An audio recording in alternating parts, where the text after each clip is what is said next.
Одоо ер нь бол бид нар шудраг ас ивэл шаарч байна. Одоо энэ ерөнхийлөгч болон ерөнхий сайд одоо энэ хууль зүйн сайдын тэр одоо хэлсэн амдаа хүрээч. Хариуцлага хүлээнэ гэсэн шүү дээ.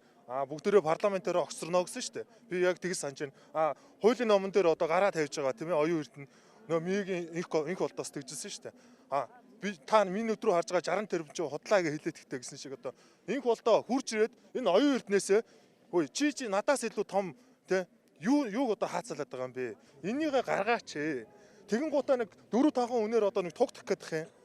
Гэхдээ тэр бүх одоо тий шүүх хурал одоо тэр байцаалтна. Тэр бүгдээр тэр байцаалтайгаа бүгдээр одоо ингэ тий шууд одоо ард ирэх чи үзье. Тийм ээ? Яг шууд ерөөсөө. Тийм бүгдийн ил тод. Бид нар итгэхгүй байна. Тэр 100 оруулаад яах юм? Тэр 100-д чинь бүгдэнд нь мөнгө өгвөл яах юм? Хүн мөнгө харуул яг одоо надаа за чамд 100 минь одоо 100 сая одоо амьдрал хэцүү байна шүү дээ тийм ээ. Одоо 1 сая төгрөгийн үнэтэй байсан байр хэд болсон? Тийм биз дээ. Одоо 2 сая авчлаа. Одоо яах юм болж байна? Тэ?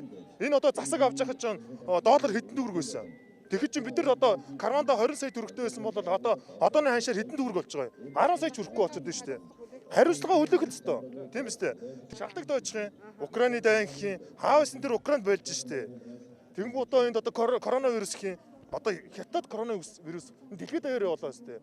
Тэнгүүд энэ долларын ханш энэ одоо Монгол төгрөг хоёрт яач ба. Тийм ээ. Энийг гайгаад байгаа байхгүй юу? Энэний төлөө та нар өөрсдөө хариуцлага хүлээ. Одоо бидэрт одоо шаардсан бүхийг минь өгч чадахгүй бол бүгдээрээ одоо тэр огцор